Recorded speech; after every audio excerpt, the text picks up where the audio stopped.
This episode of Keeping Tabs is brought to you by Doot Loot, your one-stop shop for Japanese and Russian foils. If you spend $100 or more, you'll earn free entry into our online cEDH league this month. So don't miss out and upgrade your deck's bling today. We survived Snowmageddon, you know? I think at one point it was supposed to be 8 feet of snow. Yeah. Dude, when we rented the car, we pulled the car out, and Jax asked the guy, it's like, all right, so how much snow is it really? And he's like, 3 to 4 feet. We're like, stop, dude, there's no way. Yeah. Thank God we got a 4-wheel drive car, though. We made it back. We only missed, what? It was 4 hours? We got delayed 4 hours, yeah. So it wasn't too bad. No, not too bad. I'm shocked that our plane talk. It was snowing in the morning, and it did not stop until we got zero visibility. Zero, dude. They defrosted the plane for a good 45 minutes. Yeah. It was. Yeah. But we made it. Yeah, it was pretty crazy. But yeah. I don't know. How was your weekend? It was great. Besides needing to park at Walgreens because we had no driveway, there's probably about 4 feet of snow in our driveway. Yeah, that is true. So like coming home from LobbyCon is trying to go through that snow was we were not shoveling the driveway at 2 a.m. Yeah, we got to each other and I was like, it's not happening. Zero chance. Yeah. So you guys rented a car and you had to park at Walgreens? And walk like almost a half a mile. Not yeah. Like 3-4 blocks. It was pretty crazy. So we like came home from LobbyConning at the hotel. Yep. And we like got to the door and we're like, we can't park there. Like it's not happening. No, poor Austin's partner, she made the first trek to the door and she almost fell off twice. Like it was a rough little trek. Yeah. And then Jax's shoes were frozen solid. Oh yeah. So And I left the shoes downstairs and I guess it didn't get hot enough, so I woke up in the morning, my shoes were full of snow still, so we had no shoes that whole day. It was good, you know. That sounds like the exact opposite experience Jordan and I had. Yeah. No. I will say, never. Being snowed in a casino could have been worse. Right? Realistically, if I want to get snowed into a place, a casino would be a good spot. There's no guilt in playing games. You know? Yeah. You can't go anywhere else. Except for the hands were $25 for a blackjack hand. I'm not playing, dude. $100 baccarat hands, dude. Yeah. $100. If I wanted to get a couple drinks and screwed up one hand, I'd be there for 8 hours. Dude. It's pretty bad. Yeah. It's pretty bad. But I don't know. It was a fun weekend. Oh, it was a blast. Yeah, I think we both did pretty all right. Oh, I didn't do all right in the Royal Rumble main event. I was awful. We'll give a recap in a little bit, though. Yeah. But first, first, we have our league sponsorship. We were partnered with them for this month and next month. It's Just Jam, D-Grid. We've talked a lot about them. So this is an event that's happening out in Arizona on May 30th at the same place that Cradle to Guild was last year. And apparently the venue has really good bathrooms, according to Logan. Yep. Oh, yeah. Best bathrooms in the country. I'm not lying. If you got a shit, that's the place to do it. Floor to ceiling stalls, dude. But yeah, so they're just like starting to advertise this event. Okay. I know that I just heard Zach talk about it on Bite Size as well. The whole SoCal crew is planning on going. Awesome. So that's good. Oh, there should be an army there, dude. Yeah.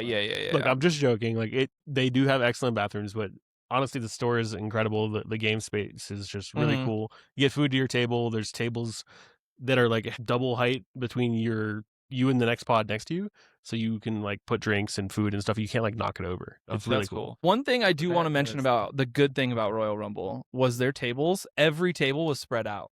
Like every pod was not sitting right next to each other. Is that because like 60 people didn't show up because of the weather? Actually, I legitimately only think 4 people. Yeah, 4 people didn't drop. The weather. Everyone so either everyone dropped beforehand, and two of them was one of them was Jordan, and two of them were the Drakes. Yep. Wow. Yeah. Crazy. No, it was kind of crazy.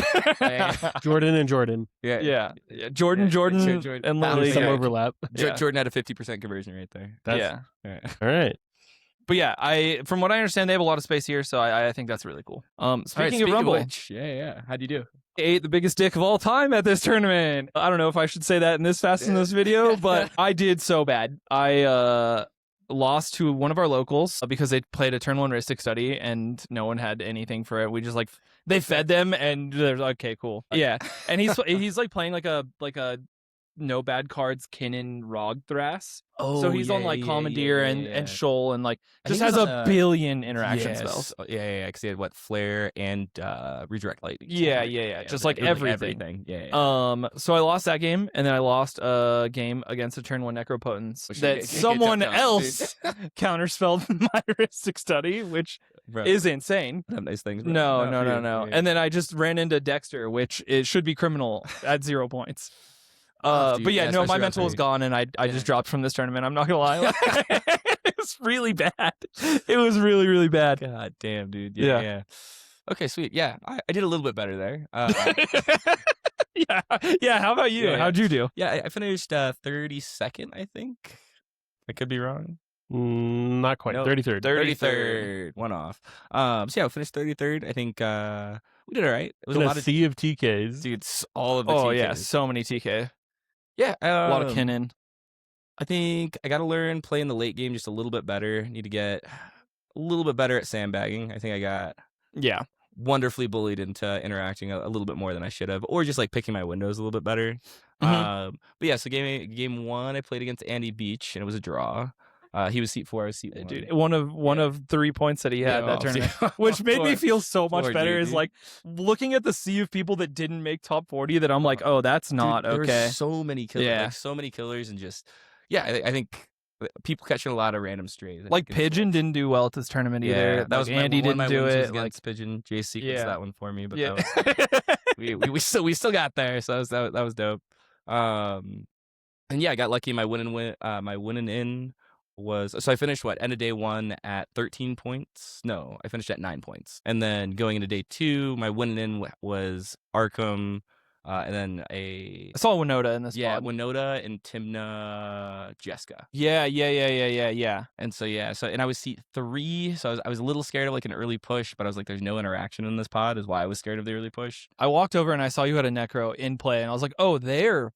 Dude, so the Winona player was holding up 3 mana and said he had a stacks piece. So like my head went to is like, oh, he had Aven Mind Sensor, and I was right, because my plan was I had I plateaued turn 1, had E-Tutor to find Necro, and I think I had Dark Writ in hand already at that Sure.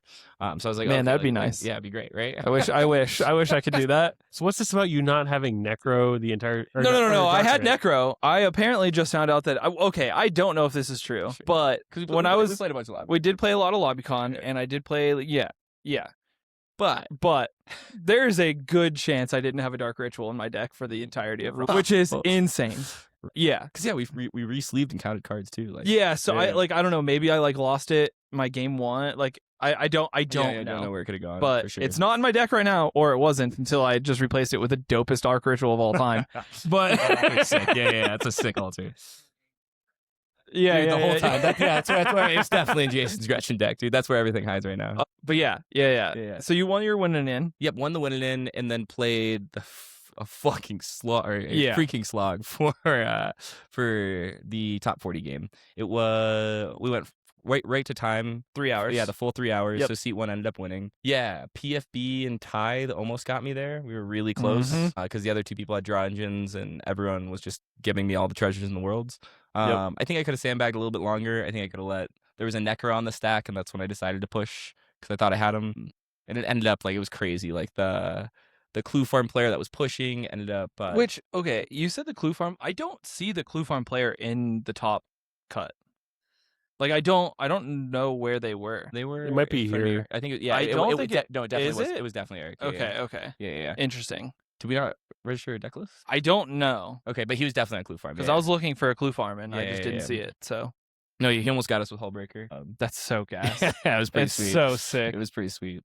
But yeah, it was dope. It was a really fun experience. Lots of laughs, lots of belly laughs. I do think that your guys' top 40 game had good vibes, even though it was a slog. It was walking over and seeing you and Jorman just laughing the whole time was just okay. It was a blast. That's good. It was a blast. Yeah. We had lots of laughs. There's no a little salty towards the end, of course, right? Because there's always but yeah, no. Overall, it was a ton of fun.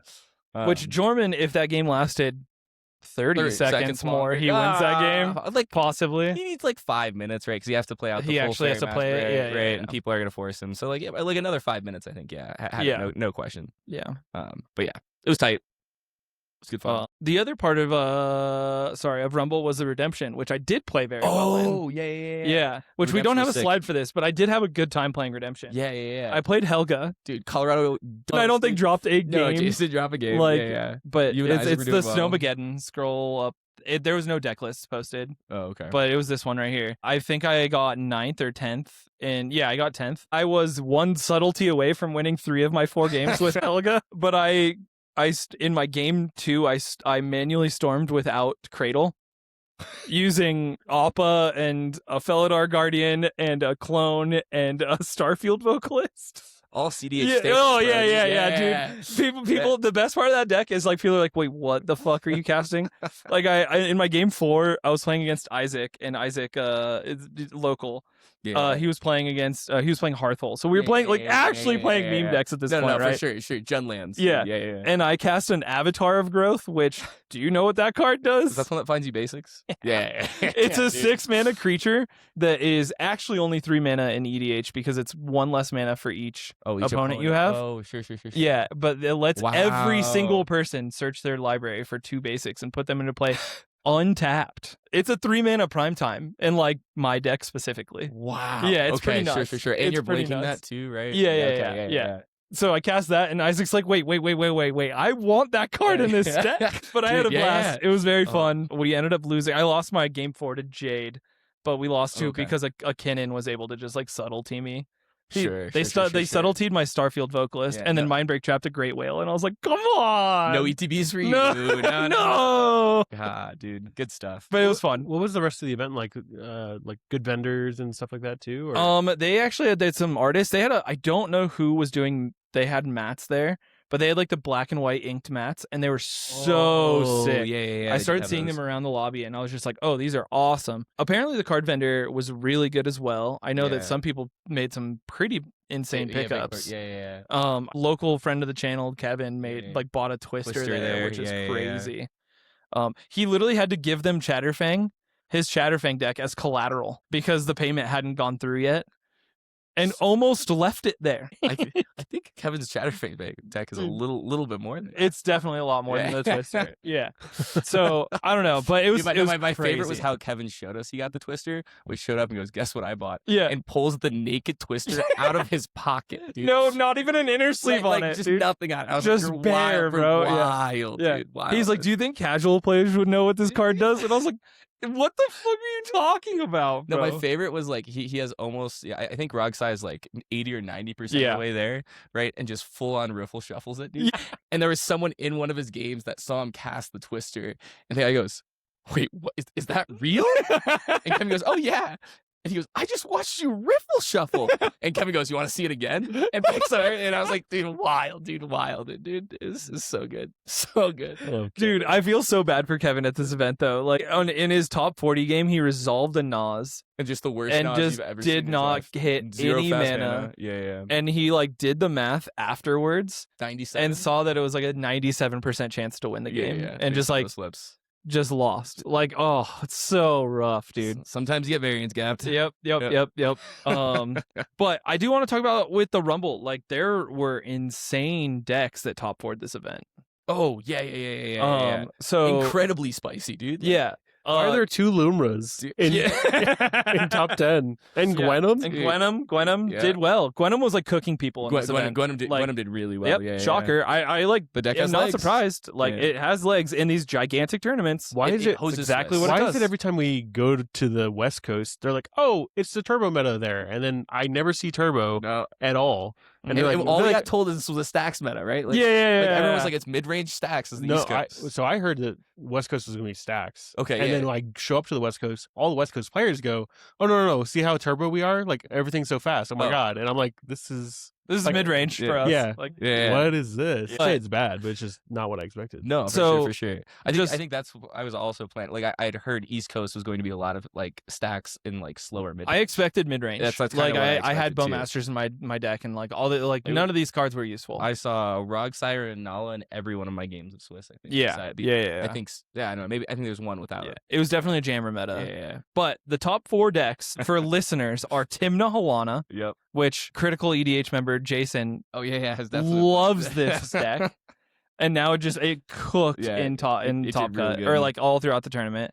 There's Dave Kaiser, which has done very well in our league and is playing Scion of the Dragon with exactly 3 dragons in the deck: Dramoka, Treasure. Korvold, and Yeah. Ancient Copper Dragon. Copper's the treasure one. Yeah. And the idea is that you swing, roll your d20, make treasures, pass the turn. Next turn, make your Scion into Corvold. No. You double activate. Double activate. Yeah. Double activate. Make it Corvold. Sack all your treasures. Draw all the cards. Second activation. Second activation. Make it a Dramoka. You have an Adnaz plus all this mana.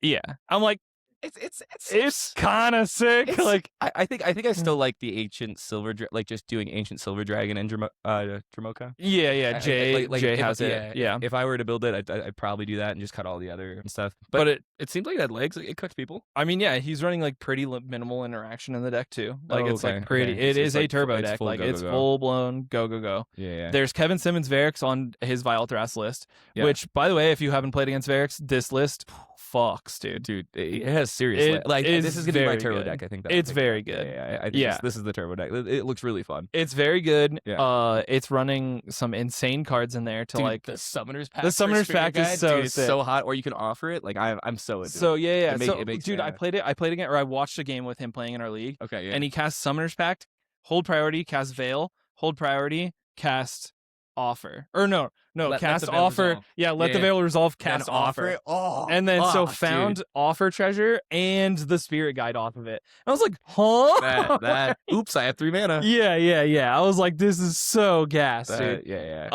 And then Malcolm Tana, Teamer Pirates. I didn't have that on my No, card, dude. I've seen the Malcolm Bile, and I've heard like rumblings of the Malcolm Tana stuff, but I've never actually played against it. So Sam Black posted a podcast last Friday, like as we were at the tournament already. Okay. About talking about this deck and like building it out, and it is Intruder Alarm. I mean, I don't know if this is like this is the same deck that Sam Black was building. Sure. But the incredible consistency of making your pirate combo go on turn 2 or 3 is terrifying. Because it's just creature tutors. We got another hack because of the fairy from Lorwyn. Sure, which is hard to interact with. Yeah, and it's a creature flash hack, right? Like it's nuts. What the hell is a biotech specialist? Dude, it's part of the pirate. Yeah, it's one of the pirates. Like it's one of the pirate payoffs. So I got to talk to the pilot at LobbyCon afterwards. He was saying he liked this one a lot because you can't swat it. Right, because it does 2 damage to an opponent. So even if they swat it, the damage still goes off, still makes the and like just still keeps looping. Right. Wow. Yep. So and it also makes it. Wait, makes you can't swat. lander. You can't swat the red one. Yeah, the red one does 1 damage to everyone too. Is he on the red one too? No, he's not. It's a green. It's a green creature. So yeah, he's not on it at all. Yeah, you get to Green Tutor. You get to Green Suns this. I think he said he no, was you just can up to swat him. this one.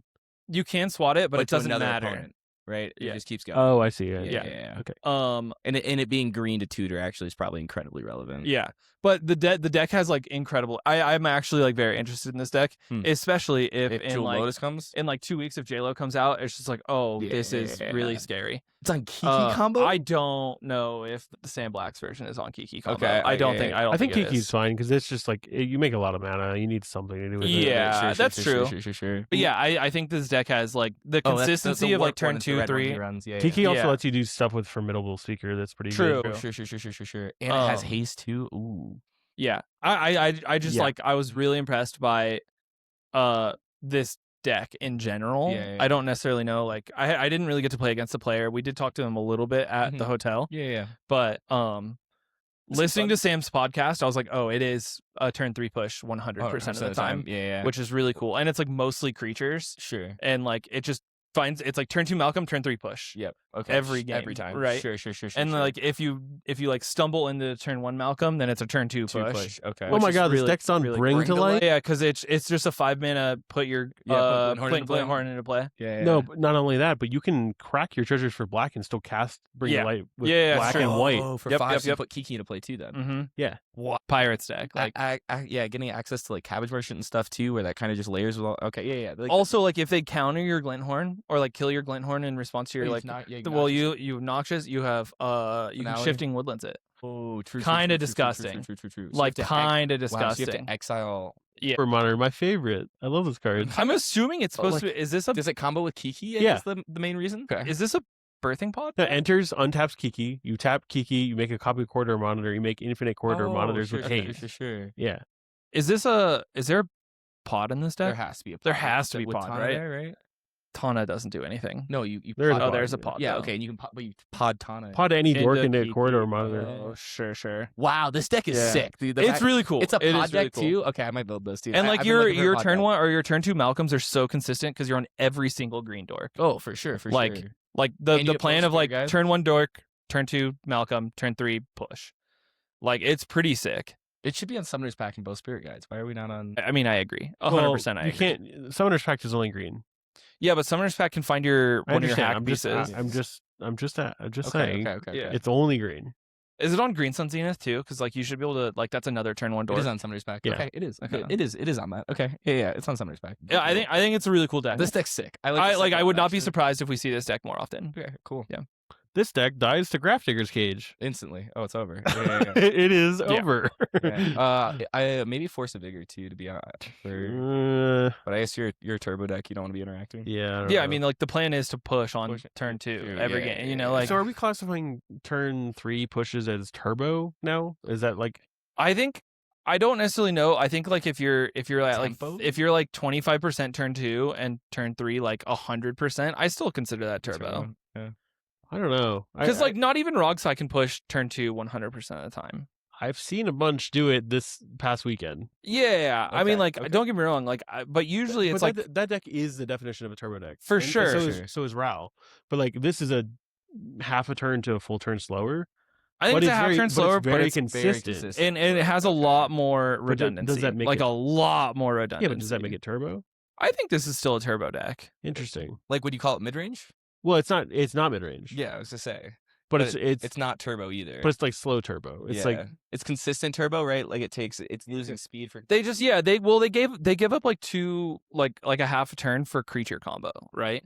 I feel like And I think that's reasonable. it fits in the same vein as Timid Dargo, where it like 100% of the time can push on turn 3, but it's resilient and can hang longer into the game. Okay, Yeah, sure, yeah, sure, yeah, And sure. find windows. Like it doesn't have to jam right away. Yeah, Gotcha. Sure. yeah. Sure. But I like the fact that you're just like it literally is just like pirate combo. yeah. dot deck, go, like, go, go, yeah, It has no backup plan. I guess breach, but wait, is this deck even on breach? It should be. No, it should be. no. That's crazy. Interesting. It should be your backup plan. Like, yeah. breach is just too strong of a card to not have but in breach these colors. Teamer? It's fine. No, I don't I think think it's I don't fine. even think you need breach because you just cast the next creature instead of tutoring it out. You just like Just I like keep going for more I pirate just combo. drew I think another I think one. that's kind of where it's at. I think you do keep going because it's an I A don't know. plus B, right? Like you Yeah. don't- And I think that's And, a good trend we're seeing is like decks that can put wins in the stack and just consistently do just it. like keep going. Yeah. Yeah. I think that's pretty strong. Breathing Pod's so hot in that list. But yeah, dude. I mean like the top 4 like so yeah, top 4 is real just- spicy. another quick thing is that your guys' top 4 game or top 40 game Yeah. went 3 hours, right? Yep. 2 pods went 3 hours for these Oh, things. Yeah. And then This is top both in the 16? 40. Top 16 games, I don't think there was a turn 3 that was seen. No, it was done in I think like 35 or Yeah. 38 minutes like that. Yeah, Like, yeah. it was like it was Jam- You're talking about Jammers, dude. top 16? The top six- 16 top games 16. Okay. were all done insanely Super- fast. Except wasn't the Arkham game that? No, that Arkham game was the That was a 40 top 40 game. Okay, yeah. Yeah. No, yeah, and I think it was like literally like 40 minutes and everyone was done. Yeah. And top 4 was also almost equally as fast. I feel like top 4 was like maybe an hour. Yeah. Yeah. I think it was an hour and then but the game ended with 3 players because Varix killed himself with the Final Fortune. Oh, that's right. Yeah. And he's like, I got up. I was like, I can't watch this game anymore because like they definitely had to win. Oh yeah. Like, oh, yeah. And he's like, It's I don't like people are like, no, we got outs, and he's like, no, you don't. And just walked out, like, got up. But yeah, I mean, it was a fun weekend. I wish I did better in the tournament, but it is what it is. Yeah. Oh, it was an absolute blast. Made the wrong call essentially, and played with a 99 card deck apparently. So we finally got our circuit math program. Everything It done. took a lot of work on the back end. Yeah, but we got there's- it up and running. So this is basically a culmination of all the leagues that's happened so far. Oh, okay. Awesome. And it's culminating in I'm not 100% sure exactly. It's gonna be like a top 40. but it goes based on your wins, your placings in tournaments, and all these other things. Dang. And then we'll end up playing some tournament. We don't really know what the pricing is quite yet. Yeah, correct. but it's all built into your league fees and stuff like that. There's no additional cost for the top 40. Taking the leagues from an entire year, so we're going from our first league was in May, and we're going all the way till this May, and that includes the Sprint League and all of your performances there. Awesome. And so far we have 10 events, and the events points don't count until the event is actually finalized. So this month, the Sprint League is not done because top 4 hasn't played the yet. top 4 hasn't played yet. But as soon as they do, we'll hit the finalize button. It'll recalculate the points and stuff like that. You get points for winning, so you get 15 points per win, 3 points per draw. You get 1,000 points for getting first place, 700 points for top 4, 400 for top cut, and you get 100 points for participating in any league. We're also just getting cooked by children, dude. Look at these. The 3 of the top 4, dude. No. Are like literally, it's the next gen, dude. Preschoolers are fucking. They're so good, dude. They're it's so Jace, filthy, Dexter, and Shock. They're so filthy, dude. Yeah, and Jason's not far behind. Yeah, no. Dude, Which is crazy because Jason took like 3 leagues off. Yeah. But there was a lot of people in our community saying like, "Oh my god, I'm surprised I'm like so high up." I'm like, "Yes, you played games. I told like, you you played a that lot of games. If you play games, it doesn't matter. Like it's going to count towards this. Like that's awesome. This is going to be important. This is going to be a big deal, Duncan's and I think people will start like focusing a little bit more on this as they start to play more in the league. Okay. So we want it to be a big deal, to an extent, and we want it to be fun. So it's just like another way you can compete, even if you don't perform well in like one particular league. You still keep playing. You still get points for the circuit. Yep, that's so sweet. Yeah. Dang, I got it. So we'll link that in the description. Dude. Hopefully, you just don't get got by Cobblepot, dude.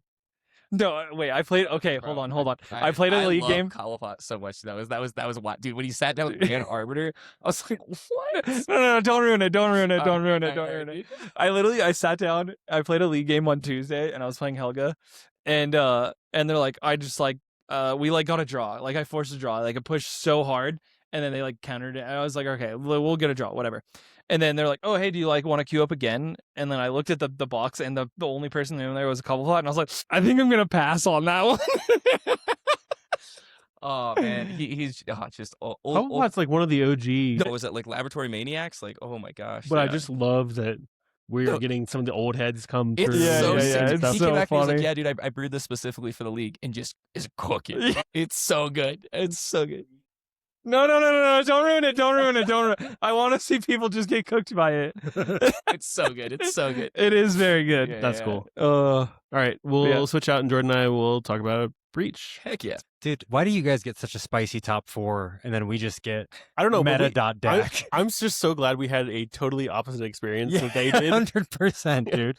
We were warm. We had excellent food. We were like out on the town doing stuff. We had 2 separate awesome events, and Duke, Gold Sabertooth, and just the whole crew put on like 2 amazing events. It was so fun. Yeah, the whole crew from Merlion too. I know they like helped out running the event, and then the redemption event the next day. They were incredible people. Shout out to Ori from Merlion. Yep. Yeah, dude. I was initially really sad to not be going out to Rumble. Like I was really excited to get to be on the Colorado plane of 25 people or whatever the fuck it was, but it was a lot of people. Yeah, that plane, people. Both those plane rides were a blast. Tackling the whole way. Anyway. I tell you what, like you and I didn't travel together, but when you said like, actually, I think I want to go because I'm just like worried about the weather and all that stuff. And I was like, yes, dude, yes. Like, and we both played farm, and we both had like really good time. I think you probably had one of your best tournament performances. Oh yeah, ever.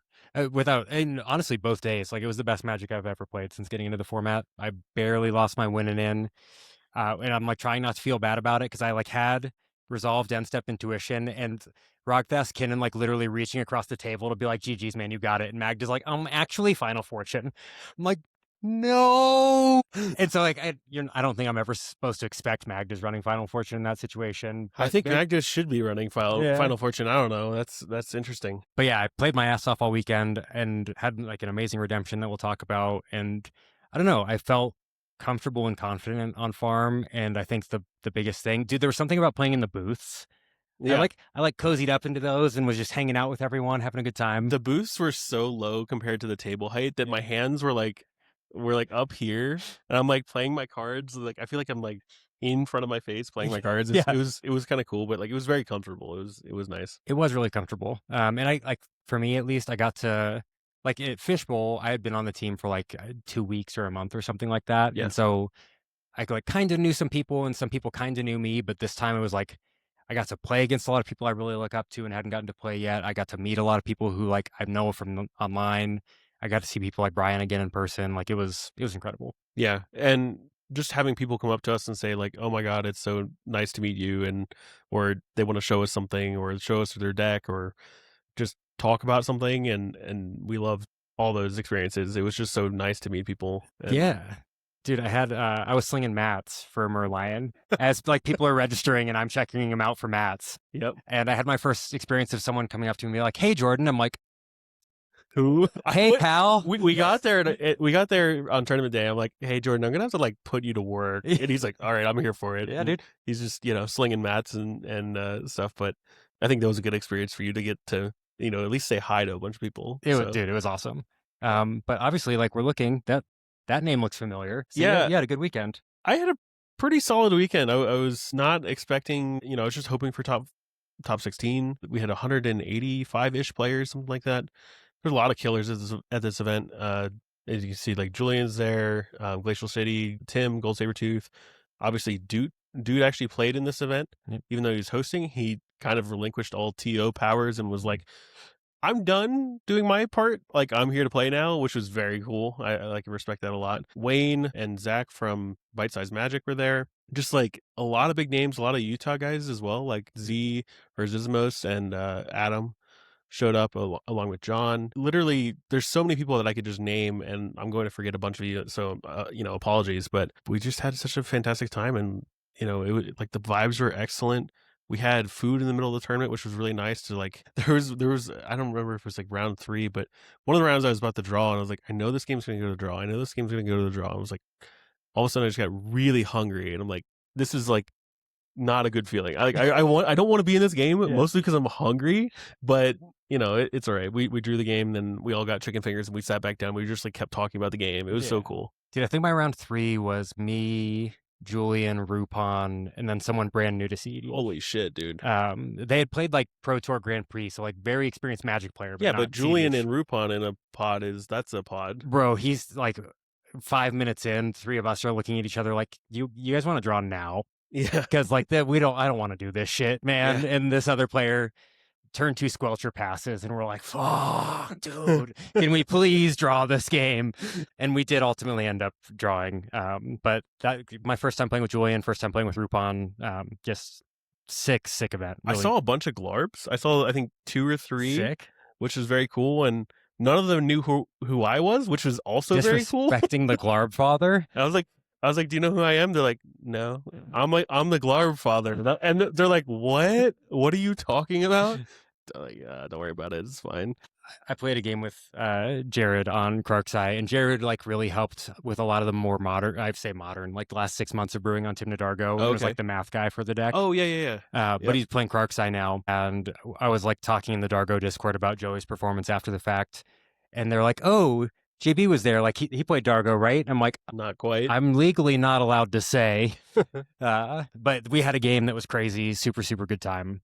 All right, so I have a couple good stories, and weirdly, both of them involve mass draw engines and me also drawing the game. So I go to untap, and I have voice and essentially like a creature and enough mana to cast Nods with no mana left over. The player across me, Rain, is playing Maddie/Sky's control farm list. They have double study. And I'm like, okay. So I jam voice, no one has anything. Go Culling Week into Nas from 35. I'm like, okay, if I hit any fast mana, anything, I've got like Fast Decon in hand, all this good stuff. And if I literally hit anything, I'm good. Off the top, Beseech, Mimeric Trap, Force of Will. And I'm like, this is a good start. Like, this is really good. And then I hit a chunk of lands. Yep. I hit like maybe 10 lands out of like 15 cards. And then it's like 3 drops. Like Facebreaker, Wheel of Fortune, Ranger Captain. I'm like, okay, I'm just dead. And then I hit a bunch of interaction, which is nice. but unfortunately, it doesn't really help me. And I get one piece of fast mana. It's an opal that is very, very far from being offline, like online. I have 0 rocks on the field. So I, cast my opal into 2 studies. They draw a card. I actually have Rhystic Study on the board, so it's not like the worst thing. I've got 3 life, and I negotiate. I'm like, hey, I'm going to discard down to 7. I have like 7 pieces in hand and a lot of interaction still in the deck. If I draw more cards, I'm probably going to draw more interaction because, I'm either drawing fast mana or more interaction. And the other 2 players like, oh, we're like so good to draw. And then Rain's like, well, I have double study and like you're probably going to cast some cards into it. So let's see what happens. And if it gets to my end step, then we can draw. And I just fought through and got to end step. And then she was like, yep, don't have it. Yep. And I was like, okay, so we drew. The round 5, I had the worst necro of my life. I got pushed up against the wall, was at like 19 life, cast necro, had to find any sort of flash enabler or extra turn spell, found none of that. On my board, I had Lotho, Sentinel, Timnacrom, and I went down to 3. I had to cast a Into the Flood Maw to make a treasure, then went down to 2. And then my line was cast Decon into holding priority and flaring it. And I had to specifically find Final Fortune and Simian Spirit Guide. And I had to also determine if they were in the right order in the deck and also not be in the top 6 of either of those decons. So I named Final Fortune first, went through the entire deck, found Spirit Guide on the way down, and then found Fortune 5 cards from the bottom. And I was like, great. The second decon resolved. And then I had no library. And so we came up with a line where me and Force Seat could draw the game because we both had 11 points. And the 2 players across from us had only 8 points. They couldn't draw. They had to like win and in basically. And the player next to me had to cast specifically 2 spells and also pay for my Sentinel. I had no library in order to generate me a treasure so I can cast Final Fortune. So I can put Deterministic Thassa Chanting Pact on the stack next turn. And the spells that this motherfucker cast were cast Simian Spirit Guide, hold priority, cast Deflecting Swat, which was very cool. Those are legal game actions. Yes, it made me a treasure. I went down to 1 life. I cast Final Fortune. My opponent stared at me and went, "What is happening?" So I take my extra turn in my untap. Rogthras Besages my Necro. No. Yeah. So obviously, if I don't have a library and I don't have a Necro, that means I am forced to draw a card. Indeed. And then go to draw the card and like round time is, and I'm like, oh my God, I'm just so saved. Yeah. That's crazy. But outside of that, like, I think I played really well, even in those 2 situations where I had like kind of a weird or bad variance. I was still able to use like creativity to come up with lines to at least help me kind of draw the game. Yep. And like, it's not what I want to do. I want to win the game. Like you do, Austin does, Jax does, Jason does. Like everyone wants to win the game, right? But sometimes you're just in situations where you can't. Yeah. And I think trying to stress or use your creativity to find ways out of like really bad situations. I think that's fun. Yeah, I mean, I had a game, the game I played with Jared when he was on Krark's side, he had Squelcher, Krark, Archmage Emeritus, and some other Krark doubler out. Oh, Ska. It's like, we're dead. Like if any of these spells resolve at all whatsoever, we are fucked. Yeah. And so it was just a game of like quarterbacking all 3 players to say, no, we're going to trap everything on the stack. Yeah. Like you are not allowed to have a Krark trigger. You're not allowed to have an Archmage trigger. Switch tabs so we can just scroll through some of the pictures while there's like unfortunately and unfortunately a lot of memes of me specifically in these photos. Yeah. Which was just such a good time. But just go down. My round 1, I was 4th seat against a Trog, and Rain and I had to work together to kill a Karn, a Trinisphere, and a hardcast Sire of Insanity. There was an actual child. There was an actual child. Yeah, he was playing cEDH. I thought it was Jason. I had to double take, dude. No. Yeah, he was playing cEDH. His dad was sitting there just like hanging out and like letting him do his thing. Apparently, he's the youngest person to ever RCQ or like win an RCQ or something. Bro, little legend. All right. I just heard it in passing. So if I have any of the details of that wrong, apologies. But it was just cool. Dude, these children, true preschoolers coming for him, dude. Yeah. I had the Tap for Hope guys were there. Yeah. We have that charity tournament coming up. We haven't really announced yet, but we'll talk about that soon. We're working with them on a big tournament, and they were so nice. I don't know if the photo is in here of me all like wide-eyed staring at Brian. No, I didn't put it in. It's really, really funny. But I like so my round when the snacks came out went to time, and so I went like right from that round into the next one. So I didn't eat anything all day, and then I'm playing a fun game with Brian and Daniel and someone else. There's Ryan from EDH Top 16. Yeah, I played some games with Ryan. It was a great time.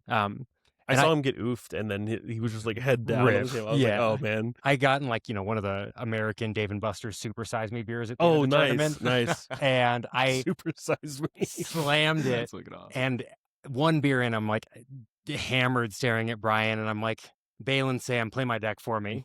And so he's like coaching me how to do Rog Thrust stuff as I'm trying to play that game. But it was so much fun. Top 16 was really interesting. We had a really, really good and well played game by all the players. I actually don't know two of the players. One was the player that I talked about that cast the Simian Spirit Guide and held SWAT, and so he was to my left again, and then Julian was also in the pod. But like we were coming up to time, and I was like trying to move things along.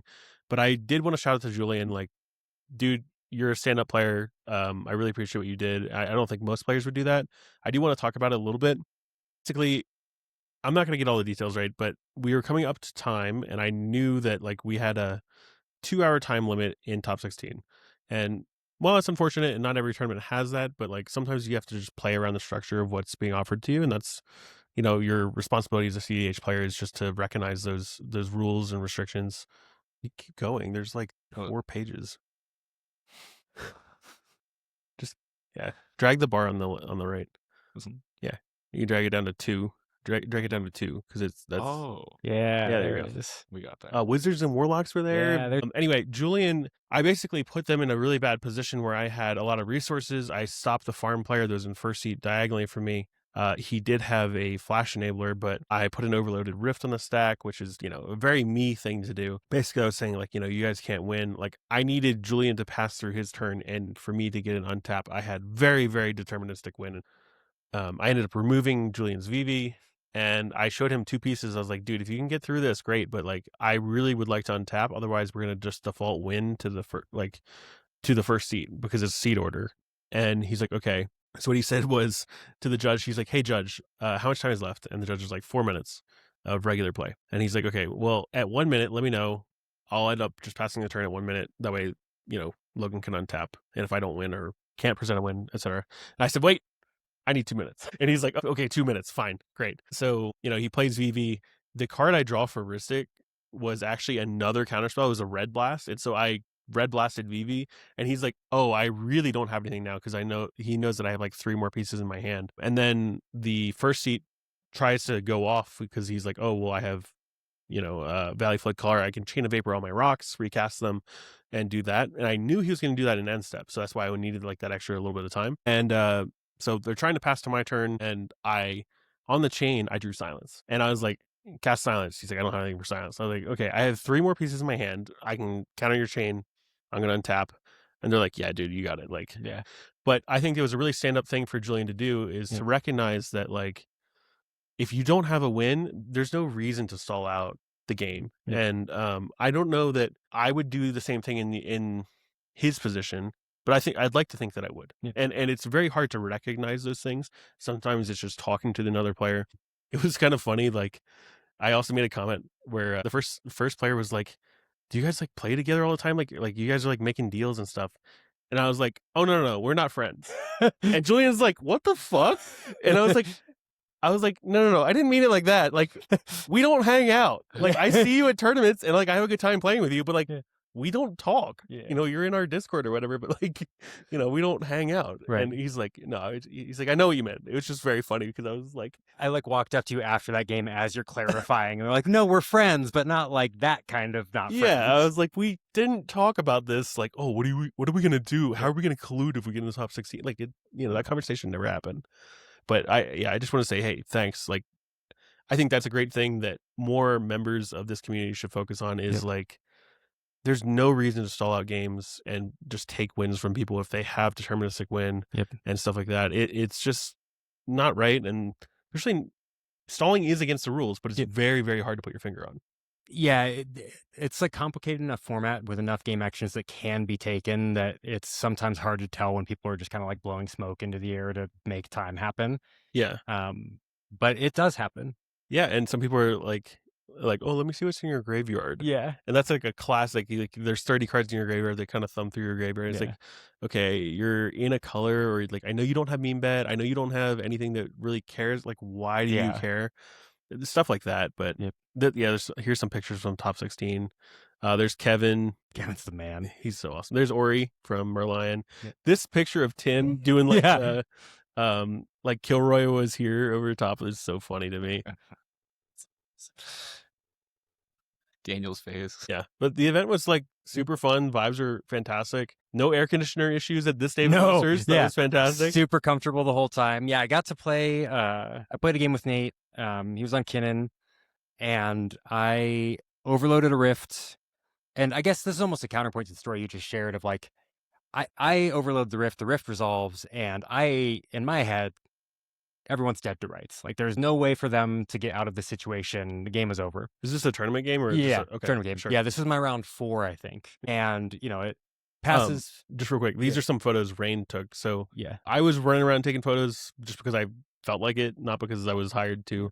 And I think Rain I don't know if she rented a camera or borrowed one, but she was around taking photos too. And then during top 16, I actually handed the camera off to Adam, and Adam was kind of helping out. But Yeah, I got some other good ones in there too. And, it's passing around, and there's like 3 or 4 minutes left of time. And I'm like, I don't want to be that guy. I know you guys need to redevelop your boards because I just resolved the rift, but like, I really want to have my turn. Like, I think I have it. I'd like to get there.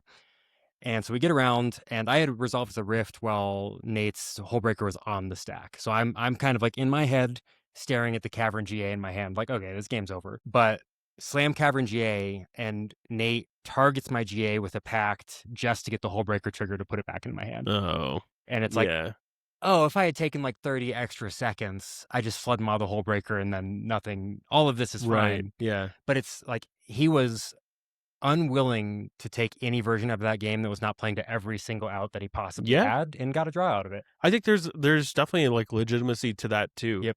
But it's different because it's not top 16. Yeah, but like sometimes it's just hard to recognize the difference between the two things, because if you're playing to your outs, I fully encourage you to do that. But also, like, I'm pretty experienced at knowing when I'm dead. If I don't have anything, there's like no reason for me to like, I'm like, oh, this player literally has everything. You're good. Like, you got it. Stalling is starting to like really get on my nerves, and it's happened to me. It's happened to other people in my pods, and I'm like really trying to do something about it. I don't know what the right thing is, but yeah, there was a game at our locals a few weeks ago that I walked by, and you have your deck in your hand with a kitten and a Hullbreaker out, and I'm like, oh, this game's over. Yeah, but it ended up going to time and got a draw. Yeah, there's no reason for me to it was just one of those. Yeah, I agree. I think that stalling is like something for people to be wary of and kind of cognizant of. But it's a hard thing to stay aware of. Yep. Oh, and then real quick about top four. Top four, all the players were awesome. I got to meet some new faces. I think I met I think his name's Seth. I met him at another event before, but it was cool. It was Kinnan, Tinadargo, me. Unfortunately, I was in 4th seat, but I got to turn 2 study, so like it was fine. Yeah. And then we just died to Tim Nadargo, just top decking voice, casting Nas, and we're like, okay, yep, that's it. Yep, that'll do it. Yeah, it was really cool to get to meet Joey in person, because when I was going back out to Seattle for work, he was someone who connected me to like the cEDH scene and gave me like the game stores to go to and who to play with and all that. And he's like super active in the Dargo Discord, so they do the like name colors are different for just like we do, big event winner or whatever. Oh, cool. So it was really cool to see him. Yeah, like, he totally deserved it. Like, he had a way better record than me, and then like he mulliganed better and had the nuts. Like, couldn't do much about it. That's all you got to. Yeah. But I have to say, the prizing in this event was insane. Yeah. Why are I don't know of any other top 16 that's getting dual lands, let alone 2. You snake drafting like multiple duels. Yeah. Also, just like the superlative pricing was the funniest shit. So first person to drop got a $20 power play gift card to go like play games in Dave & Buster's, and then 17th place also got like, damn, bro, you were so close. It was like an Altered Soul Ring. Yeah. And then Austin, what's your friend's name? Dan. Dan got Altered Breach because he was first in. Yeah. So like that was really cool. And then I got 4th place, and I got a Japanese Mox Diamond and a Tundra. That's fucking crazy, dude. Yeah. They let the diamond go? They wanted the cradle, they wanted the LED, they wanted like the Yeah. I don't know if it was UC or something. It's But the other thing was that the other people in this top 4, they were kind enough to ask like, "Hey, what does everyone want? Let's just kind of chat about it before we're not making any deals or anything like that. It's just kind of like feeling out what people want before people just start picking stuff." Yeah. And I was like, "Look, guys, I am one card off from being 100% real and farm, and it's a Mox Diamond, and like this one would be perfect." And they're all like, "We already have Mox Diamonds. Like, you can have it. Pick one That's for me." awesome. Yeah. That was sick. Yeah. So it was cool. Yeah. Incredible event. This was a redemption event, and this was the next day at Merlion Games. What was it? 4 rounds? Yep. 4 rounds and then top cut to top 16. Top 10? Top 10. Yeah. Top 10 top and 10. then top 4. Top 4. But dude, Vinny freaking killed it on Tivit. That was Dude. like, Yeah, that was. I had one ID the whole time, and it was me, Cody, Tivit, and Z. And we sat down beforehand and was like, we're at 7 and 11. Like, let's call it here. yeah. And we drew that game and played it out anyway. And I won from 4th seed. I'm like, Nice. God dang it. But also, like, Kinnan kept a no-lander. Like, the game doesn't actually happen Sure. that way in reality. Yeah, but there were almost 60 players at this, and in a medium-sized game store, so it was pretty packed out. And again, vibes were awesome. I got some good photos of this, and unfortunately, I did it just like okay. I went like 1, 1, and 2, totally fine. But All the TNKs bubbled too. That's crazy. yeah, Except for me. You know what I will say about these players is that like there were so many good players and just people just playing to their outs and playing really tight and clean and just really, really good Magic. And I was really impressed with that throughout the weekend, regardless of like however I was doing, whether I won the game or lost the game. Even the games that I won, I was like, dang, like I really had to work for those wins, and nothing felt easy this weekend. No, there was never a single game that felt free or easy or like it was brutal. My top 10 game was the 4-hour game that ended up going to time, sort of. Bad Dog was like in the process of putting a win on the stack when it went to time. And they're like, okay, you were first seat anyway, so it doesn't really matter. Yeah. But he got there through a GPS and like a bunch of other random shit. And Why is that in the deck now? I don't think it was, right? He got there through Lady Octopus's GPS. I see what you mean. Yeah. He got there through an opposing GPS. Yes. Like the amount of statue. interaction and removal he was able to assemble in Mardu in that game was like really impressive. Yeah. And he's someone that actually was a big reason I started playing Tim Dargo in the first place. He had done a podcast with like the other Mardu guys talking about like why they play those colors. And I'm like, damn, this dude is smart and he's clearly a good player. And I respect that he like just wants to slam angels and demons until he wins wins a tournament on it. And like even farm is kind of Mardu plus like Risic study and like a couple counter spells. 100%. It's not Just 1 or 2. Yeah, it's just 1 or 2.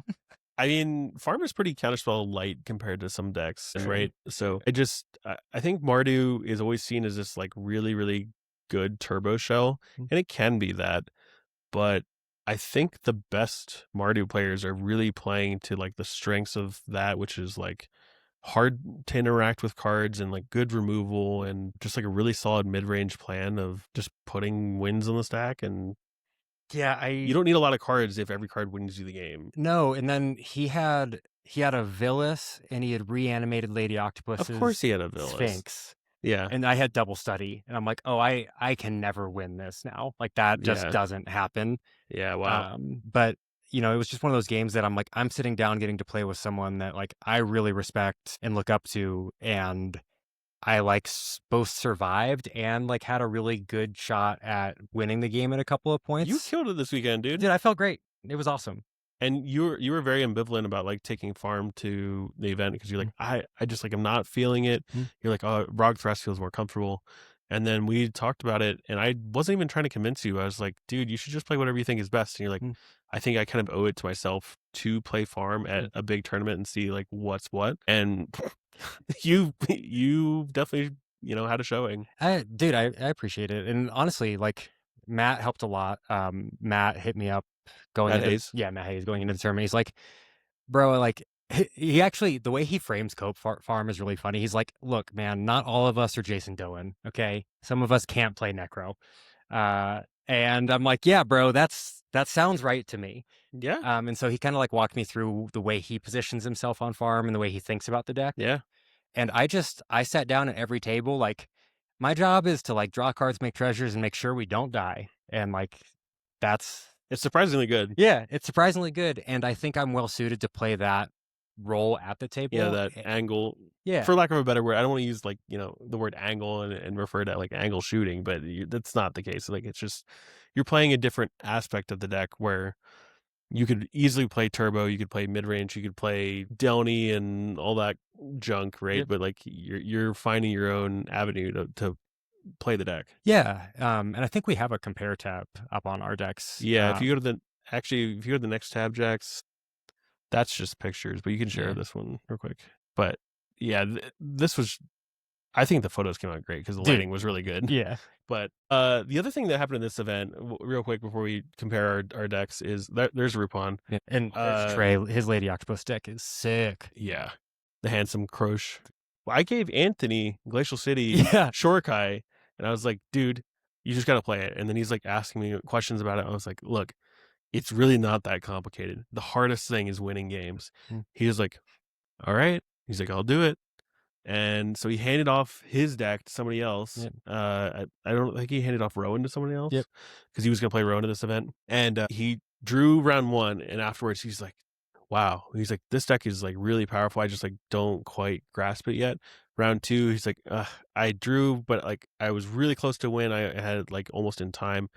Round 3, I don't remember why he said he drew. He drew that round too. And then round 4, he came out with a win. And he's like, I got there. He's like, I did it. I got the win. I was like, robot. I was like, not only did you win, but you actually performed way better than I did. And like, I just think that's so impressive from just like a pilot perspective is like picking up a deck you've never touched. I said like, have you ever played Azorius before? And he's like, nope.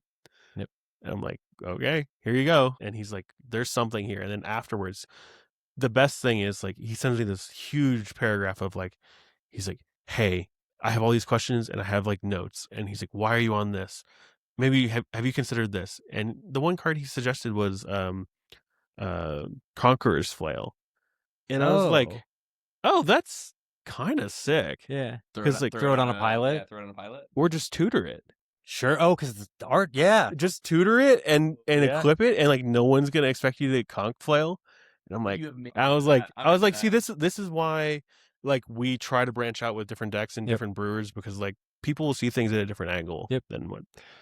Dude, so that was cool. Yeah, I randomly today in the like miscellaneous chat in Rogthras got tagged and was like, I don't know, Jordan's kind of the Jundargo guy. You should ask him. And I scroll up and someone's like, hey, what's going on with this Jundargo stuff? Yeah. And like that, it's super cool. You get to like hear ideas and like think of stuff you never would have thought of otherwise. Yeah. This is Vinny winning the event, and it was his birthday, which was really cool. Yeah. So congrats to Vinny. If you click on that picture real quick, just this one. Yeah, I just want to. But yeah, Vinny's awesome. He brought a bag of like 50 gold saber mats. He's like, can you sign all these? Tim's like, sure. Yeah. It was the night before the tournament, and dude's like, Tim, we're going to bed. Yeah, we have to go to bed. He's like, bring him tomorrow.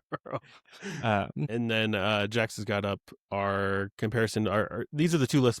We haven't changed these since the event. Yep. And yeah, I can't wait for everyone to tell me that mine is like objectively incorrect, because it is, but it feels really good to me. And I can kind of talk, I don't know if it's easiest to like talk through card choices or whatever. So for those who don't know, like the kind of logic behind the whole Cope Farm thing, other than just like you're too dumb to play Necro, is like, I don't think that's true. Like, that's the title of your deck. Dude. Yeah, I'm too dumb to play Necro. As soon as you're moving off of a certain set of cards, Necro becomes worse because your piles become worse. Correct. So like you kind of have to shift a little bit. And obviously Necro is just a generically good card, and depending on how you use it, it's probably fine in your deck anyway. Yep. But like, I don't know, like you kind of like Cabal Writ makes Necro better because you can cast Necro that much easier. Yep. Stuff like that.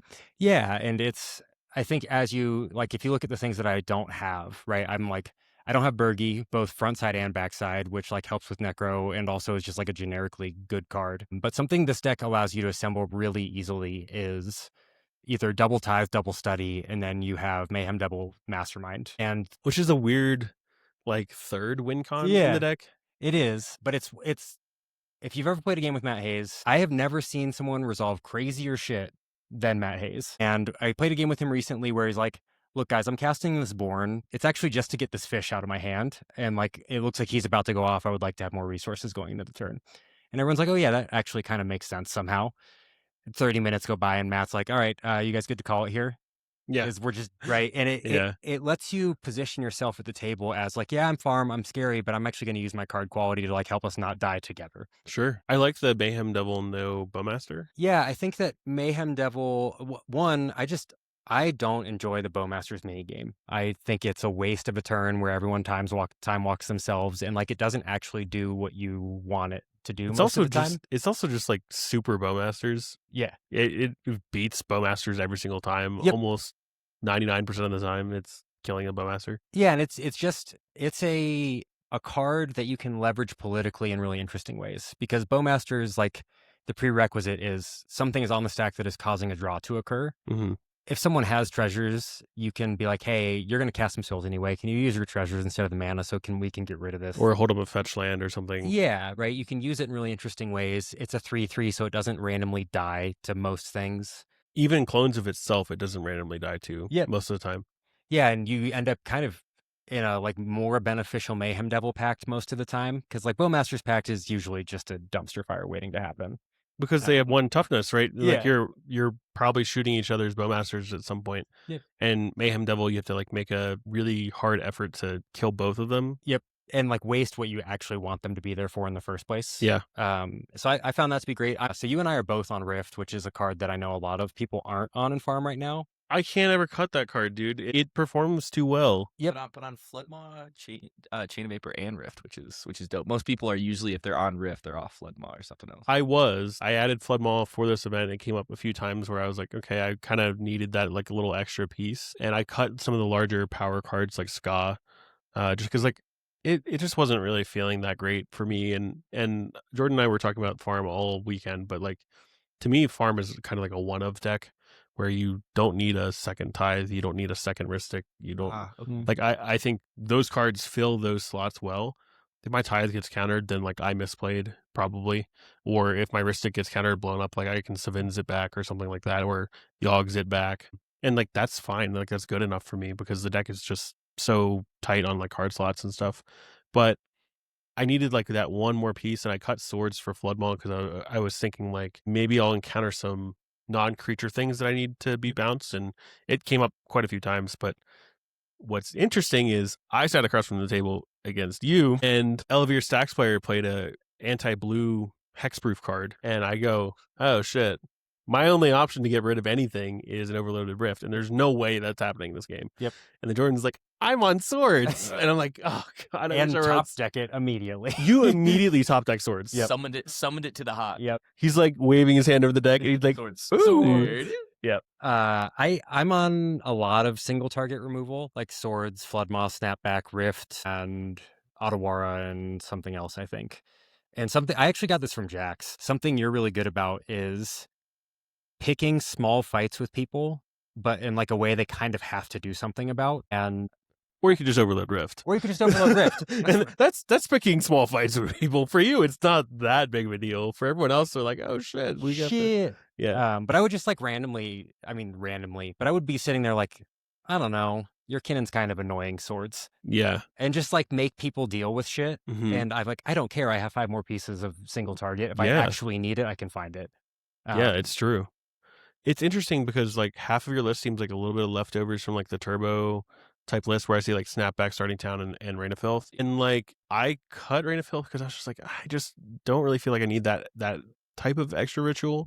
And like I wanted kind of more of the power cards like Yogg's Will and like Bergie. So like, yeah, mine's kind of more turbo because I'm like on the Necro and stuff like that. But I also have more payoffs where you're just like, oh, I have like these little things I can just point at you and, you know, like flick a Swords your way or just kind of annoy people. And then because I'm like down Black Ritual, I actually find that like, but when I actually need that much black mana, I'm winning the game. And so I don't care if I'm using rain to get there. You're also on -1 land for me. Is that correct? Oh yeah. Yeah, because Yeah, I'm I'm on on 25. wow. Yeah, it feels weird and like looks wrong. These Mardu Dargo players. Bro, look, man, I was molded in 23 lands, okay? I don't give a shit. Farm draws a lot of cards, and like Yeah. finding lands is not really that big a deal. But for me, I'm really careful about consistency, and 25 felt like a little off to me, so I've just been on 26 for now. I think that's probably correct. But yeah, kind of interesting. Oh my god, Jax, we don't have time for this. Are you on Jason's list? Control C. There it is. So we can talk about how Jason was trolling you by being on ROG this weekend. Was he actually on ROG? No. God, I hate him so much. No way he was on Watch Tongue. Yeah. No, we were on Rush Time because it's a critical mass of 2-drop engines. So turn 1 engine into turn 2 Tymna. Just like it helps the Tymna plan slightly. I was a fan of it. I think it's coming out, but yeah, It's coming. Misdirection was also sick. Direction was my only game. Like my Not after I had the worst Nas of my life. Alright, that's awesome. That No, that's misdirection is awesome. not I don't touching think the I deck. cast Nasm once that tournament. I'm actually thinking about going on Misdirection over Snapback, so I have a similar like free spell, Yeah, but it's like slightly different purpose. It helps the fights when someone's like Squelcher and then everyone fights on top of Squelcher and Yeah. like GA ball. Like it's like those. It helps win those fights slightly more. I think still Snapback's really good. I think being off of Rift is a mistake. I really do. Like it fits. Gift Probe seems good too. Rift fits in both the turbo and the mid range archetype, and it just gives you something to do with all your mana, and you are putting a problem on the stack that they must answer. Yep. And if they don't answer it, then you win the game. And even if you're putting them in the position of like they kind of have to waste it because I don't always care if the Rift goes through, but I do care a lot about what they spend to make it go away. Yeah. And if they can't answer it, you know you're free and clear. It's a classic move. Like you have draw engines, right? And then if you just cast Rift after the whole stack war is resolved and everything, you're like, Rift. Yep. And then they're like, wait, I can't win through this. Like I have to recast all my stuff. Like, yeah, sure, recast it all into my draw engine. Like, Yep. Please. if it resolves, great. And if it doesn't resolve, then you're wasting interaction on it. And then I'm untapping, and then I get to win. Yep. Yeah, I think the card is incredible. Yeah, no, I think it's fair. It was very close. I think it was my 100 list that I was almost swapped Floodmoth for it, but I think I might go up on Probe again too. Yeah, I don't think I'm cutting Probe anytime soon. No. It just felt way too good. It's just another way to crack top deck tutors if you need it, Yeah. and it also it breaks a really good hole. It fixes Lotho problems and all kinds of stuff. So It gets framed as like a little bit more of a turbo card sometimes, I think, but I love it for what I'm trying to accomplish in farm because I can keep a Git Probe hand and like expose. someone, but I get to keep the pieces I care about and just be like, hey, this is a problem for that reason, and I'm not going to tell you about the rest. I'm just waiting for someone to misstep my probe. Yeah. I'm like, you're definitely the problem. Yeah. Yeah. It hasn't happened yet. But, Yeah. you know, it will happen. Yeah, it's like, That's the you got thing. it, bro. It's like you actually always have Cavern on Probe because if someone's actually countering your Probe, that's like, oh, we're fucked. That's all you need to know. Problem. Yep. Either that or they're trying to prevent you from, drawing your top deck tutor, which is fair. Valid. Yeah. Yeah, I just wanted to shout out to the Wizards and Warlocks guys. Cole and Trev, dudes, it was so awesome to meet you guys. Jordan and I had such a good time, and like you guys are pretty far away from us, but it's really cool that you guys came from Minnesota. We came from Colorado. We both met in California of all places, and then we were like up till like 3 or 4 in the morning in the hotel lobby, just jamming random games and all playing stuff none of us really play. Like you took, I think Trev, right? You took his Obnix. No, I took Cole's Obnix, Obnix. and then Trev took my Shorkai, and I borrowed Kinnan. And he won like first game on Shorkai. Yeah, he did.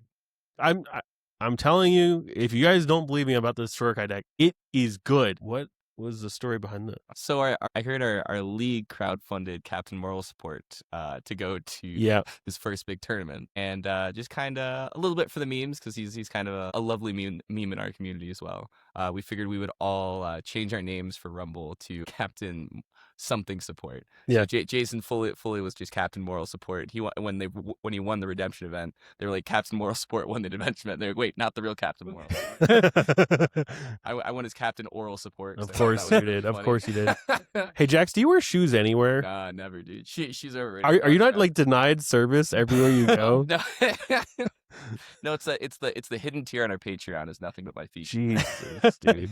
And then Kevin went as DM Captain Moral Sport for coaching.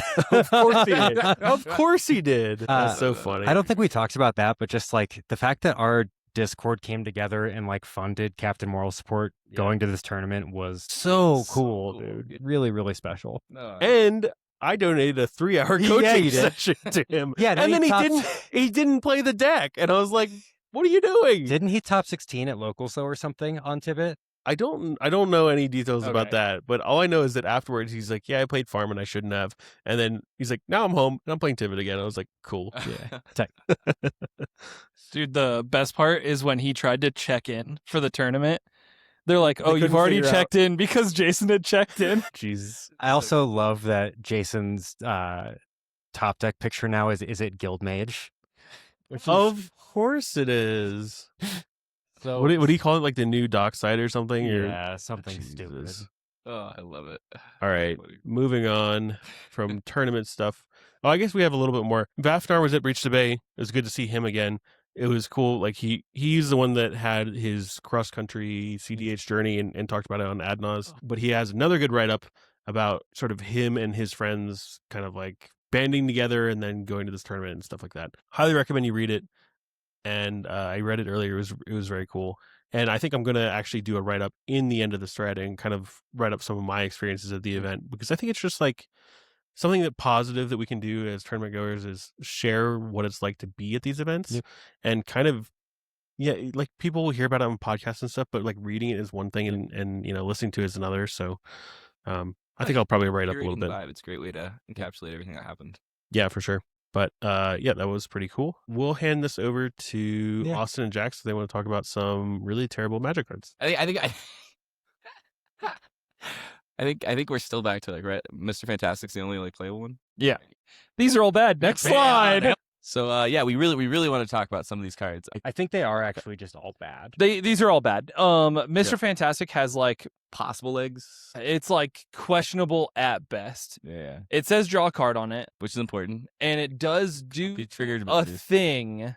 I think we talked about that card for like 20 minutes. Yeah. Yeah. I think it could see some like semi-blue type thing. Yeah, if you squint. I don't think it's good. Nah. But yeah, these are all bad. And then what? Doctor Doom is a bad Timna for 4 mana. Basically, it's like if Timna and Green Goblin had a baby, sort of. Yeah. These are all dog. They're These bracket are. 4, I think. These are what my friend calls lukewarm dog water in a bowl, dude. Everything I'm craving, you know. Yeah. We did want to shout out Josh. Yeah. Because he did really well. No, right? Josh went on a tear, dude. Yeah. Josh did really well. Been playing incredibly well, navigating the politics really well. Oh yeah, he's on Taya. He's our local Tayam terrorist. Yeah. His ability though to like not get people to blow him out because he's playing stacks. It's crazy. It does blow my mind. Where he somehow brainworms them to think Yeah. the rule of law is good for everybody. I will say it's very entertaining because I think he was like worried about seeing Max P in his round 6 because Max is a zero time activation guy, dude. You get nothing, dude. Nothing. But I think he dodged him like all weekend. He did. It's so funny. But no, huge shout out. He played so well. Yeah, crushed it. And he did a little right up, I think, right as well. But also just like that's what happens when you see a jammer meta. Like the deck that can play Deafening Silence turn 1 pretty consistently. And you can't remove it. You can keep putting it into play over and over again. Yeah. It's just like he has a really good meta choice right now, specifically for some of these jammer metas. No, for sure. And also, I think Time got some new cards too, right? I think it got. Oh, Time got huge upgrades from Lorwyn. He's getting like big heaters from that. Yeah. So I think he put in 4 or 5 cards from Lorwyn. Yeah, I think he was testing 5, and I think the final deck list finished with like 3. Okay. Yeah. He's also like 38 cards off of the accepted Tayam list. No, this is the part, which is but he's also crazy. like I believe the highest ranked Time player, And it's not close. Like I don't think it's not close, and he's the only one like putting up results on it. Yep. Yeah. He's like ostracized by the Tayam community. Yeah. Well, because I think from what I understand, like the Tayam decks lately have been more turbo facing. Yeah, they're much. And more, he's just like, no, we're a stacks. stacks deck. Yeah. Like let's play into it. do that.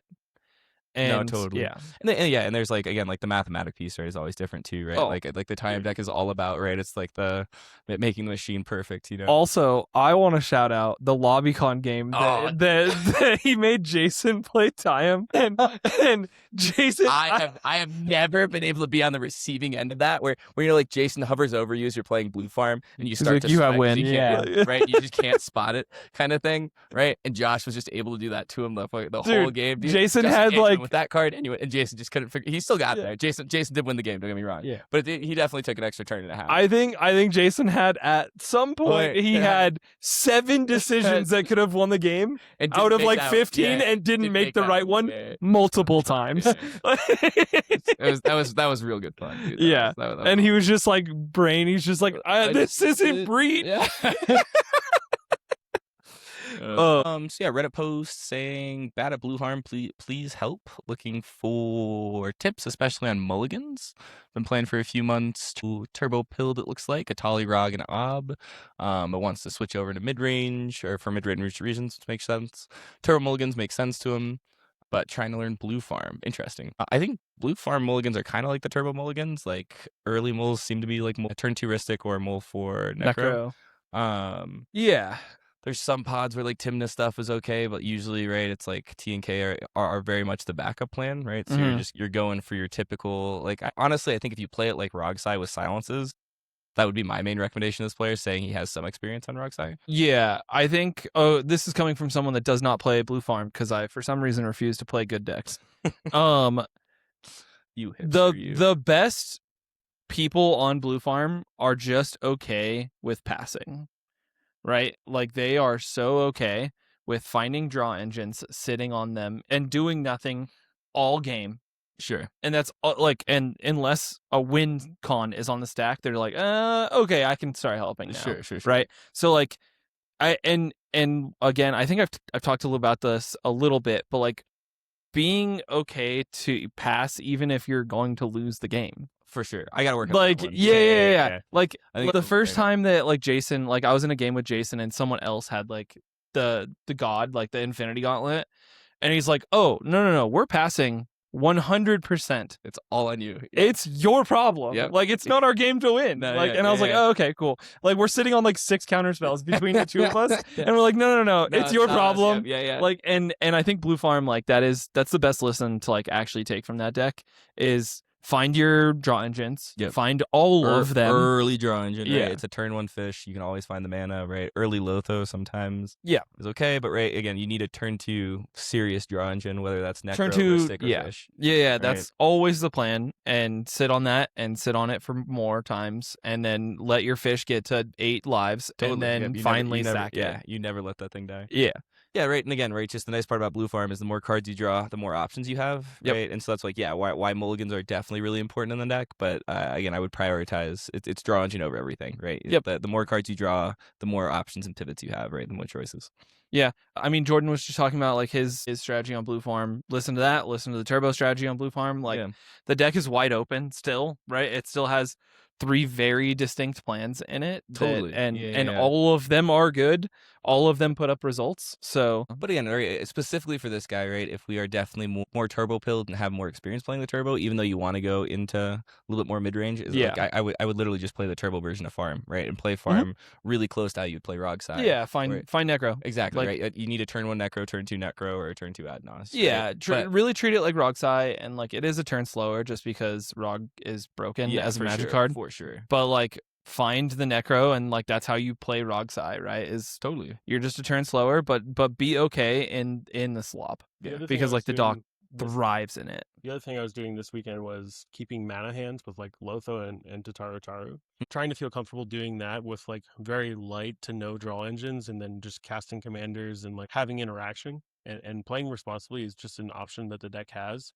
So depending on what your meta is like, if it's very, very turbo, you can keep those mana hands, and if you have interaction, then you're like, okay, I stopped you. Now, here's my draw engines. Now, yeah. Were you keeping those at 7, or when did you start to feel like those were okay? I was keeping them at like 7 and 6. Oh, okay. And there were many games where I just kept like turn 1, turn 2 Lotho, sure, and pieces of interaction, and it was fine. Heck yeah. Okay. It got me there a lot. So. Yeah. I kept a 6 that was turn 1 Voice, turn 2 Timna with Fierce, Heck and yeah. I had a land and a Fierce in my hand by the time it got to turn 2, and then 1 attack, you're in the game. Yeah, totally. But no, I'm loving the turn 1 Voice, turn 2 Timna. It's so good. I think I was a lot more excited by the commander plan this weekend than I have been in the past on Farm. Interesting. Okay. Where like Crom is fine. Like I'm not I think Crumb's actually broken. Yeah. Tim's is not that good. Yeah. Crumb's is insane. Crom is actually broken. I think like something that I'm picking up looking at this, maybe I'm probably assuming too much, but like Atali and Ob are like very commander-centric turbo plans. Sure. Where like you have a plan. It is count to 7, make dinosaur. Yeah. Or it is find Ob, find find Pinger. find amulet, win Yeah, game. yeah. And Rogsai sort of is like find necro, win game. But Farm is like every card good, what do? And like none of them feel Yeah. like there's a plan. Sure. But the plan is find an engine. It doesn't matter what it is. Yeah. Timna's an engine, Crom's an engine, Lotha's an engine, Esper's an engine. Like, it PFB doesn't matter. is an engine. Yeah, Tithe is an engine. Yeah, Like, Tithe is gas. But yeah, just be like okay sitting in it, because like realistically, like that's the best blue farm players is they're okay being in slop. Yep. And the deck does fantastic at converting at instant speed, right? Like you could sit and sandbag forever. Yeah. Checks out. Sick. Yeah. I don't want to look at all the sets that are coming. Yeah. We can end here. Look at what a year we have. There's some cool cards coming from Strixhaven. Oh, the one Strixhaven has card. math. We'll talk about that later. Yeah. We are doing algebra on Magic cards. Yeah. Magic It's taught me pretty to read, wild. now it can teach me basic. I actually like we won't have to like talk too much about this card at all. But did you know that this is more efficient at killing someone in a 20 card form or in the 20 life format than Fireball? Stop, dude. No, like that. Like they're like, oh yeah, Fireball. Like to kill someone, you need to put like 21 mana into it, Sure. and for this, you only need like 10 or 14 or something like that, and it mills them out. Wow. And I was like, wait, what the fuck? Like blue has mono blue Fireball now? That's fucking crazy. Ridiculous, dude. Not that Fireball is played at all, but I think it's like kind of a cool fact. Come on, give that to us in Popper, bro. Make Yeah. I just need a version of this card without the reminder tech. I mean, we're already rolling d20s to make dragons draw cards, but this one is actually crazy. Yeah. Yeah, I didn't ever expect You an can find it off exponential. Spellseeker, dude. You can find it off Spellseeker. It's a really It's Sork though. Yeah. There's no way he's playing our. No way. Uh, No way. people are talking about putting it in canon. I'm just like, why? No shot. Dude, they'd be playing like Blue Sun Zenith already if that was the Oh, case. sure. Like Yeah. that's just nonsense. Is far better than this. Dude. Yeah. There's no way this sees play. But I think it's cool. It does seem dope. Anything else this week though? And that's another Narset card, right? Yeah, another Narset Enlightened Master. Not second best deck in the format. Just Not Waymaster. Jeskai Waymaster, and not the fun deck, which is Narset Enlightened Exile, which is a turbo breach deck, which is kind of cool. Oh, okay. It lets you like every time you attack, you get to like exile a permanent. It's really cool. It's really cool. Yeah. But But I think that's everything. Yeah. I think, we I think covered so. everything. It was a nice busy week this week. Yeah. Some we good do have tournaments. questions. We'll get to them next week. Yes. Yeah, It's yeah, kind of yeah. late for us. We dicked around about the tournaments a lot. Yeah. Let's go on. Anything else from you guys up back there? Nope. All right. Well, I guess we'll see you guys next week. Sweet. Sweet. Take care, y'all.